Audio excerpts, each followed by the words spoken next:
وَلَقَدْ يَسَّرْنَا الْقُرْآنَ لِلذِّكْرِ فَهَلْ مِن مُّدَّكِرٍ. السلام علیکم ورحمۃ اللہ وبرکاتہ. الحمد للہ رب العالمین والصلاة والسلام علی نبینا محمد وعلی آلہ وصحبہ اجمعین. آج میری گفتگو ہوگی باذن اللہ تعالی نزول قرآن کے متعلق. دیکھیے، قرآن کریم کے نزول کا آغاز ماہ رمضان میں ہوا اور یکبارگی نبی صلی اللہ علیہ وسلم پر قرآن نازل نہیں ہوا، بلکہ کم و بیش 23 سال قرآن نازل ہوتا رہا، یہاں تک کہ 11 ہجری میں نبی صلی اللہ علیہ وسلم اپنے رب سے جا ملے. نزول وحی کا وقفہ مکے میں 13 سال ہے اور مدینے میں 10 سال ہے. یہاں پر ایک علمی پوائنٹ کی وضاحت کرنا چاہتا ہوں. نزول کے لیے قرآن کریم میں 2 الفاظ یا 2 کلمات استعمال ہوئے ہیں، ایک انزال ہے اور ایک تنزیل ہے. جیسے آپ نے بار بار پڑھا انا انزلناہ فی لیلۃ القدر، یہاں پہ انزال ہوا. اسی طریقے سے شہر رمضان الذی انزل فیہ القرآن، انزال ہے. لیکن کئی مقام پر تنزیل بھی ہے، تنزیل الکتاب من اللہ العزیز الحکیم، اس طرح کی آیات ہیں. دونوں میں فرق کیا ہے؟ جب اللہ سبحانہ و تعالیٰ نے لوح محفوظ سے قرآن کو نازل فرمایا دنیا کے آسمان پر، اس کو انزال کہا جاتا ہے. یک بارگی ہو چکا یہ. لوح محفوظ سے دنیا کے آسمان پر یک بارگی پورے قرآن کو نازل کر دیا گیا. 23 سال کے وقفے میں حسب حاجت و ضرورت نبی صلی اللہ علیہ وسلم پر چند آیات، کوئی مستقل صورت وغیرہ وقفے سے نازل ہوتا رہا. آیات کی شکل میں ہو، صورت کی شکل میں ہو. 23 سال کے وقفے میں اس کو تنزیل کہا جاتا ہے. آپ جانتے ہیں قرآن میں 2 طرح کی آیتیں ہیں، 2 طرح کی صورتیں ہیں، مکی صورتیں ہیں اور مدنی صورتیں ہیں. مکی صورت کیا ہے؟ اس سلسلے میں بھی علماء نے اختلاف کیا، لیکن صحیح بات یہ ہے کہ ہر وہ صورت اور آیت جو ہجرت مدینہ سے پہلے نازل ہوئی وہ مکی ہے، چاہے وہ مکے میں نازل ہو چاہے اطراف و جوانب میں نازل ہو.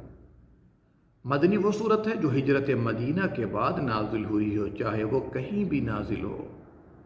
یاد رکھیے گا، یہ مکی اور مدنی کی جامع تعریف آپ کے سامنے پیش کی گئی ہے. یہ بھی یاد رکھیے، ایک مشہور قول کے مطابق مکی صورتوں کی تعداد 86 ہے اور مدنی صورتوں کی تعداد 28 ہے. اس طرح ٹوٹل 114 صورتیں ہو گئیں. لیکن اگر ہم تفصیل میں جانا چاہیں تو ہم کہہ سکتے ہیں کہ مدنی صورتیں 20 ہیں باتفاق علماء.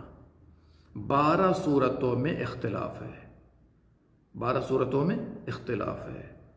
اور اس کے بعد جو 82 ہیں باتفاق وہ مکی ہیں.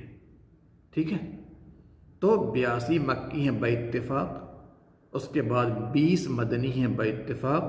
12 صورتوں میں اختلاف ہے اور مشہور قول ہم نے آپ کے سامنے پیش کر دیا 86 اور 28.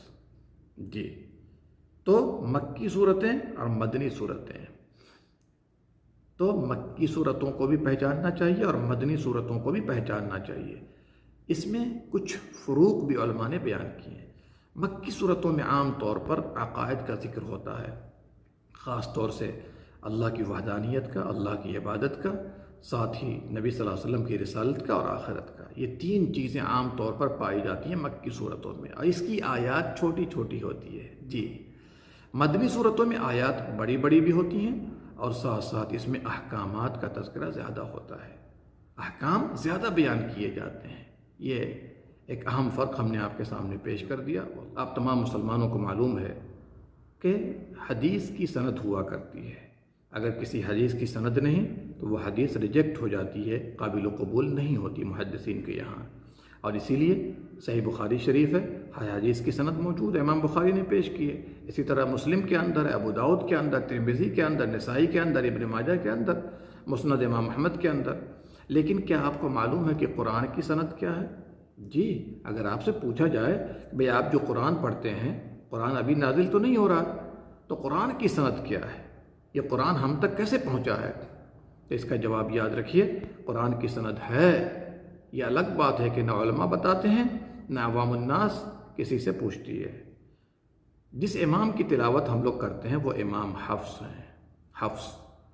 امام حفص نے اپنے استاد عاصم سے تلاوت لی ہے، اور امام عاصم نے ابو عبد الرحمن السلمی سے لی ہے۔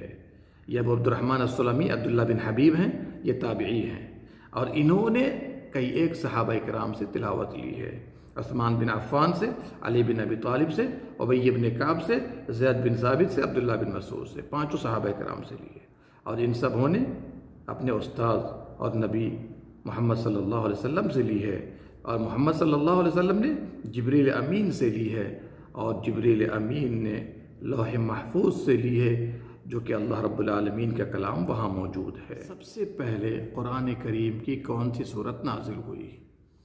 نبی صلی اللہ علیہ وسلم جب غار حرا میں اللہ کی عبادت کر رہے تھے، اور اس وقت عبادت کس طرح کی ہوتی تھی؟ کائنات پہ غور و فکر کرتے، خالق کائنات کے معاملے میں غور و فکر کرتے، اللہ رب العالمین کی عظمت کا احساس کرتے۔ یہ آپ صلی اللہ علیہ وسلم کی عبادت کی شکل تھی اس وقت۔ تو غار حرا میں سب سے پہلے جبریل امین جن آیات کو لے کر نازل ہوئے وہ سورہ علق کی ابتدائی 5 آیات ہیں۔ اللہ نے فرمایا اقرأ بسم ربک الذی خلق خلق الانسان من علق اقرأ وربک الاکرم الذی علم بالقلم علم الانسان ما لم يعلم۔ یہ 5 آیات نازل ہوئی، اور تعجب کی بات یہ ہے کہ 5 آیات علم کے بارے میں ہے، 5 آیات علم کے بارے میں ہے، جس سے پتہ چلتا ہے کہ اسلام علم حاصل کرنے کا حکم دیتا ہے، اور سب سے پہلے دینی علم حاصل کرنے کا حکم دیتا، اس کے بعد بندہ دنیاوی علوم حاصل کرے، کوئی حرج کی بات نہیں ہے۔ دیکھیے، یہ تو آپ کو معلوم ہو گیا کہ قرآن کریم میں سب سے پہلے جو آیت نازل ہوئی وہ اقرأ بسم ہے، اس کی 5 آیات ہیں۔ لیکن کیا آپ کو معلوم بھی ہے کہ قتال کے متعلق سب سے پہلے کون سی آیت نازل ہوئی؟ ابن عباس کی روایت ہے حاکم کے اندر کہ قتال کے متعلق اذن للذین یقاتلون بانہم ظلموا، ظلم کیے جانے کی بنا پر اللہ نے قتال کا حکم دیا، سورہ حج آیت نمبر 39، اور یہی ابو بکر صدیق سے بھی مروی ہے۔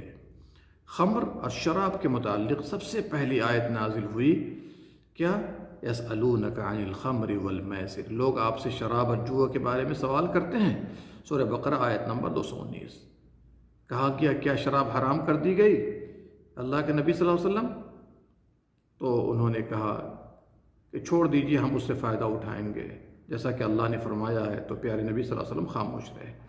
پھر دوسرے مرحلے میں جو آیت نازل ہوتی ہے یا ایھا الذین آمنوا لا تقربوا الصلاۃ وانتم سکارى حتى تعلموا ما تقولون، سورہ النساء آیت نمبر 43۔ اس کے بعد جب صحابہ نماز کے وقت شراب پینے سے رک گئے تو پھر اس کے بعد حرمت کی آیت نازل ہوتی ہے یا ایھا الذین آمنوا انما الخمر والمیسر والانصاب والازلام، سورہ مائدہ آیت نمبر 90۔ نبی صلی اللہ علیہ وسلم نے فرمایا اب شراب حرام کر دی گئی، اور صحابہ کرام نے شراب کو بہا دیا۔ جی، کھانے کے متعلق سب سے پہلی جو آیت نازل ہوئی ہے مکے میں، سورہ انعام کی آیت ہے قُلْ لَا أَجِدُ فِي مَا أُوحِيَ إِلَيَّ مُحَرَّمًا عَلَىٰ طَاعِمٍ يَطْعَمُهُ إِلَّا أَن يَكُونَ مَيْتَةً إِلَىٰ آخِرِهِ، سورہ انعام آیت نمبر 145۔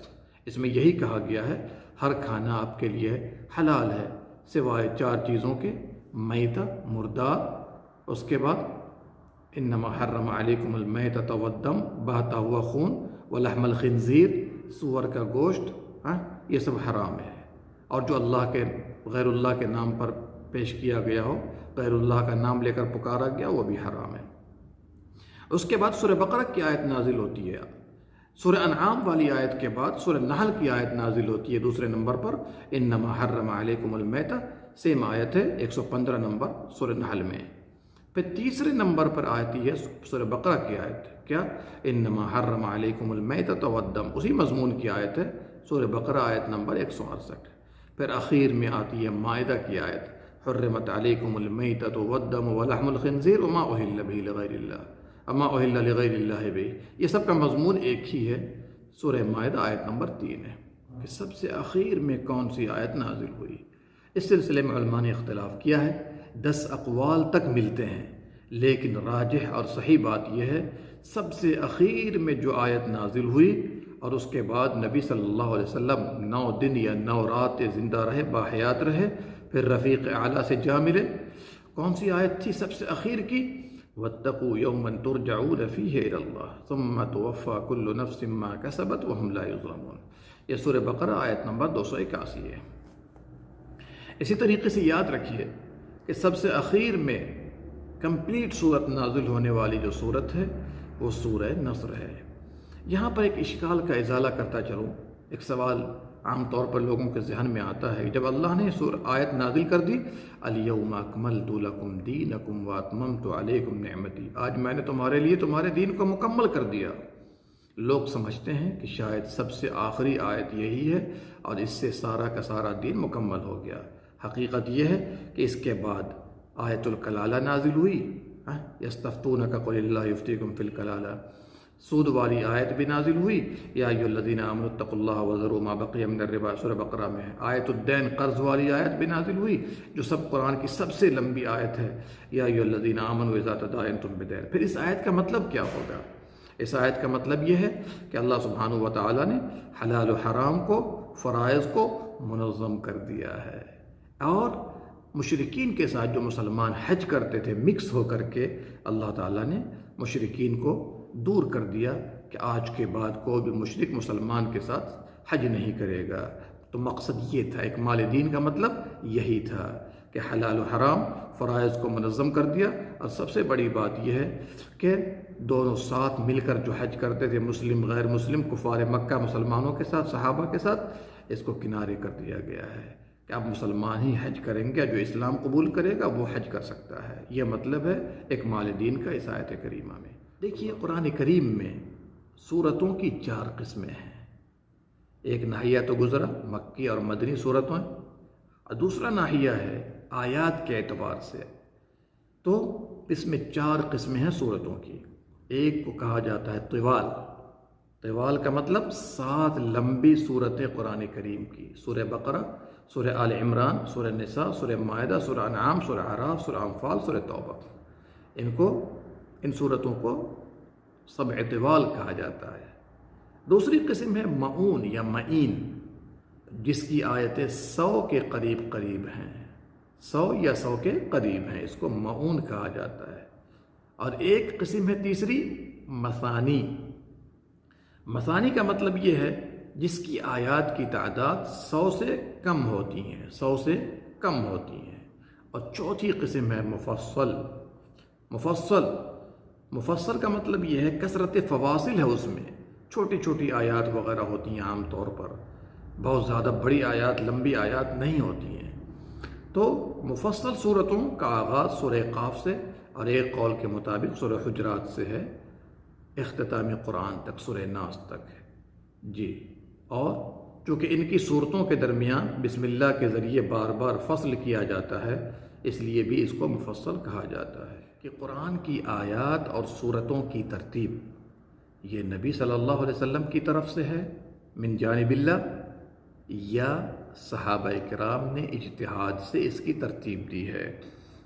تو یاد رکھیے صحیح بات یہ ہے کہ قرآن کی آیات کی ترتیب توقیفی ہے، یعنی نبی صلی اللہ علیہ وسلم نے خود یہ ترتیب لگائی ہے جبریل امین سے لے کر، اور جبریل نے ترتیب دی ہے اللہ رب العالمین کے حکم سے۔ تو بات واضح ہو گئی کہ آیات کی ترتیب کن کی ہے؟ نبی صلی اللہ علیہ وسلم کی ہے، جس میں سورہ فاتحہ قرآن کی پہلی صورت ہے اور آخری صورت سورہ ناس ہے۔ اس طرح سے قرآن کی صورتوں کی تعداد ہو جاتی ہے 114۔ تو ان صورتوں میں جو آیات ہیں وہ نبی صلی اللہ علیہ وسلم کی ترتیب ہے، آپ صلی اللہ علیہ وسلم کا مرتب کردہ ہے جبریل امین کے حکم سے۔ اس کی دلیل لینا چاہیں گے تو لے لیجئے، زید بن ثابت رضی اللہ عنہ جو مرتب ہیں، ترتیب کرنے والے ہیں، جمع کرنے والے ہیں، قرآن کو جمع کرنے والے صحابی زید بن ثابت فرماتے ہیں کہ میں نے سورہ احزاب کی ایک آیت غائب پائی، کم پائی، جب ہم مصحف کو ترتیب دے رہے تھے، جمع کر رہے تھے، جبکہ میں نبی صلی اللہ علیہ وسلم سے سنتا تھا پڑھتے ہوئے، تو ہم نے اس کو تلاش کرنا شروع کیا تو خزیمہ بن ثابت انصاری کے پاس اس کو پایا۔ کون سی آیت تھی؟ من المؤمنین رجال صدقوا ما عاهدوا اللہ علیہ، تو مصحف میں اس کو شامل کیا، سورہ احزاب کے اندر ہے، جس سے کیا بات واضح ہوئی کہ صحابہ نے اجتہاد نہیں کیا اور اس کو نہیں بدلا، بلکہ ہر آیت کو اس کی جگہ پر جیسا کہ نبی صلی اللہ علیہ وسلم نے رکھا تھا اسی طریقے سے صحابہ کرام نے رکھا ہے۔ بات واضح ہو گئی کہ آیات کی ترتیب نبی صلی اللہ علیہ وسلم کی ہے۔ اسی طرح سورتوں کی ترتیب بھی، یعنی پہلے سورہ فاتحہ ہے، پھر اس کے بعد سورہ بقرہ ہے، پھر سورہ آل عمران ہے وغیرہ، جو ابھی ترتیب آپ دیکھ رہے ہیں، یہ بھی توقیفی ہے، نبی صلی اللہ علیہ وسلم کی ترتیب ہے، صحابہ کا اس میں کوئی دخل نہیں ہے، اور یہ بھی وحی کے ذریعے نبی صلی اللہ علیہ وسلم نے ترتیب دی ہے، چونکہ جبریل امین برابر کہتے تھے اور نبی صلی اللہ علیہ وسلم صحابہ سے فرماتے تھے فلاں آیت کو فلاں جگہ پہ رکھو، فلاں آیت کو فلاں صورت میں فلاں آیت کے بعد رکھو، جس سے واضح ہوا کہ صورتوں کی ترتیب اور آیات کی ترتیب سب کس کی ہے؟ نبی صلی اللہ علیہ وسلم کی ہے۔ اس لیے سب سے آخری آیت نازل ہوئی وَاتَّقُوا يَوْمًا تُرْجَعُونَ فِيهِ إِلَى اللَّهِ، تو جبریل علیہ السلام نے فرمایا کہ آیت الربا اور آیت الدین کے درمیان اس کو رکھا جائے۔ بات واضح ہو گئی۔ اور بھی دلائل ہیں جس سے واضح ہوتا ہے کہ صورتوں کی ترتیب بھی کس کی ہے؟ نبی صلی اللہ علیہ وسلم کی ہے، جیسا کہ نبی صلی اللہ علیہ وسلم نے فرمایا زہراوین پڑھا کرو، زہرا، دو پھول، مہکتے پھول والی صورت پڑھا کرو، سورہ بقرہ، سورہ آل عمران ہے۔ کچھ اور بھی معلومات لیجئے جی کہ اوائل میں پہلے پہل کون کون سی باتیں ظاہر ہوئی اسلام میں قرآن کے متعلق۔ عبداللہ بن مسعود کی روایت بخاری کے اندر ہے، وہ فرماتے ہیں کہ سب سے پہلی سورت جو نازل ہوئی جس میں سجدہ ہے وہ سورہ نجم ہے۔ اسی طریقے سے سب سے پہلے قرآن کو سنا نبی صلی اللہ علیہ وسلم سے خدیجہ رضی اللہ عنہا، جو آپ کی زوجہ محترمہ ہیں۔ اسی طریقے سے یہ بھی ذہن میں رکھیے کہ نبی صلی اللہ علیہ وسلم کے بعد سب سے پہلے قرآن کو بلند آواز سے جنہوں نے تلاوت کی وہ صحابی جلیل عبداللہ بن مسعود رضی اللہ عنہ ہیں۔ یہ بھی یاد رکھیے کہ ایک مصحف میں قرآن کو جمع کرنے کا سب سے پہلے جنہوں نے حکم دیا وہ خلیفہ راشد ابو بکر صدیق رضی اللہ عنہ، انہوں نے عمر فاروق سے مشورہ کیا، اس کے بعد قرآن کو جمع کیا ایک مصحف میں۔ قرآن کی صورتوں کو اور آیتوں کو جمع کرنے کا جس نے سب سے پہلے کام کیا تھا جی وہ صحابی جلیل زید بن ثابت رضی اللہ عنہ، اور یہ کاتب وحی بھی تھے۔ جب کام مکمل ہو گیا تو ابو بکر صدیق رضی اللہ عنہ کے ہاتھ میں قرآن آیا، پھر اس کے بعد جب وہ دنیا سے چلے گئے تو عمر فاروق رضی اللہ عنہ کے ہاتھ میں، پھر اس کے بعد حفصہ رضی اللہ عنہ کے ہاتھ میں یہ قرآن رہا۔ چلیے، سب سے پہلے قریش کے لہجے کے مطابق جنہوں نے قرآن کو کیا، جس کو رسم عثمانی بھی کہا جاتا ہے اور پڑھا گیا ہے قریش کے لہجے میں، تو یہ اس کو کنہوں نے ترتیب دی ہے؟ عثمان بن عفان رضی اللہ عنہ نے۔ کہاں سے دی ہے؟ جو مصحف حفصہ رضی اللہ عنہ کے پاس تھا ان سے لے کر کے تمام لہجات کو ختم کر دیا، قریش کے لہجے میں قرآن کو باقی رکھا۔ یہ چند باتیں تھیں اوائل کے متعلق۔ یہ بھی یاد رکھیے کہ سب سے پہلے مصحف شریف میں نقطہ جنہوں نے لگایا، نقطہ عبد الملک بن مروان کے حکم سے اور علی بن ابی طالب رضی اللہ عنہ کے نہج پر کرتے ہوئے لگایا ہے، وہ ابو الاسود الدؤلی ہیں۔ ابو الاسود، ان سے پوچھا گیا آپ نے یہ طریقہ کس سے لیا ہے؟ تو کہا علی رضی اللہ عنہ سے لیا ہے۔ جی، جہاں پہ زبر تھا تو اس کی جگہ پر نقطہ لگایا اوپر میں، حرف کے اوپر میں، پیش کی جگہ پر نقطہ لگایا حرف کے سامنے میں، اور کسرے کی جگہ پر، زیر کی جگہ پر نقطہ لگایا حرف کے نیچے۔ جی، اسی طریقے سے یہ بھی یاد رکھیے نقطوں کو جنہوں نے دوسرے حرکات میں بدلا، جیسے زبر، زیر، پیش، تنوین وغیرہ، کون تھے؟ خلیل بن احمد فراہیدی۔ یہ بھی یاد رکھیے سب سے پہلے قرآن کریم کے حروف پر جنہوں نے نقطہ لگایا، جیسے الف ہے، با ہے، جیم ہے، قاف ہے وغیرہ، تو کون ہے؟ نصر بن عاصم، یحییٰ بن یعمر، عبد الرحمن بن ہرمز، ان سبوں نے جو ہے نقطہ لگایا ہے تاکہ عرب اور غیر عرب کے لیے قرآن پڑھنا آسان ہو جائے۔ جی تو یاد رکھیے سورہ ناس سے سورہ فاتحہ تک، یا کہہ دیجئے فاتحہ سے سورہ ناس تک کل صورتیں 114 ہے، اور 113 صورتوں کا آغاز بسم اللہ کے ذریعے ہے سوائے سورہ توبہ کے، اس میں بسم اللہ نہیں ہے۔ کیوں بسم اللہ نہیں ہے؟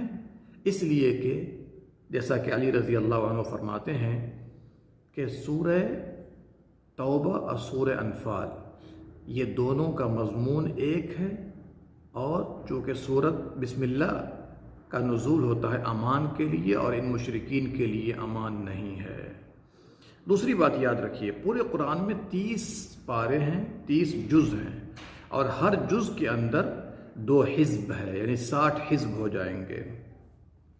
قرآن کریم میں 6236 آیتیں ہیں۔ کلمات کتنے ہیں؟ کلمہ کہتے ہیں جو ایک حرف سے زیادہ والا ہو، ایک حرف سے زیادہ ہو تو اس کو کلمہ کہا جاتا ہے۔ تو کلمات قرآن 77439 ہیں، حالانکہ اس میں بھی اختلاف ہے، لیکن ایک مشہور قول یہ ہے۔ قرآن کے حروف کی تعداد ہے 3,40,740 حروف ہیں۔ قرآن کریم میں سب سے لمبی سورت سورہ بقرہ ہے، جو کہ دوسری ترتیب ہے قرآن میں، اور اس میں 286 آیتیں ہیں۔ قرآن کریم کی سب سے چھوٹی آیت سورہ کوثر ہے، اور اس کی ترتیب 108 ہے، اس میں 3 آیتیں ہیں۔ سب سے لمبی آیت قرآن کریم کی آیت الدین ہے، آیت الدین، جس میں قرض کے لین دین کا تذکرہ ہے، جس میں 282 نمبر آیت ہے سورہ بقرہ کی۔ جی اس میں 128 کلمہ ہے اور 540 حروف ہیں، 540 حروف ہیں۔ قرآن کریم کی سب سے چھوٹی آیت حامیم ہے، جو سورہ غافر، سورہ فصلت، سورہ شورى، سورہ زخرف میں ہے، اور سورہ دخان، سورہ جاثیہ، سورہ احقاف میں ہے۔ ایک قول میں یہ بھی کہا گیا کہ یاسین بھی ہے، یاسین، اور ایک قول میں طٰہٰ بھی ہے۔ قرآن کریم میں سب سے لمبا کلمہ لکھنے اور بولنے کے اعتبار سے ہے فَأَسْقَيْنَاكُمُوهُ، اس میں 11 حرف ہے، سورہ حجر آیت نمبر 22 میں ہے۔ پورے قرآن میں افضل آیت آیت الکرسی ہے، جو سورہ بقرہ کی 255 نمبر آیت ہے۔ پورے قرآن میں 15 سجدے ہیں۔ پورے قرآن میں 2 آیتیں ایسی ہیں جس میں الف سے لے کر یا تک سارے حروف پائے جاتے ہیں۔ اس آیت نمبر 29 ہے سورہ فتح کی، محمد الرسول اللہ والذین معہ والی آیت ہے، اور سورہ آل عمران آیت نمبر 154 کے اندر بھی الف سے لے کر یا تک سارے حروف پائے جاتے ہیں۔ کون سی آیت ہے؟ ثم انزل علیکم من بعد الغم امنۃ نعاسا یغشی طائفۃ منکم۔ قرآن کریم میں وقف کی علامتیں چند ایک ہیں، جن کو ہم 6 کہہ سکتے ہیں۔ میم ہے جو وقف لازم ہے، لا ہے جہاں ٹھہرنا جائز نہیں ہے، جیم ہے جہاں ٹھہرنا جائز ہے، صلی ہے یعنی ملا کر پڑھنا بہتر ہے پہلے کو بعد سے، اور قلی ہے جہاں پر ٹھہرنا بہتر ہے۔ واللہ اعلم۔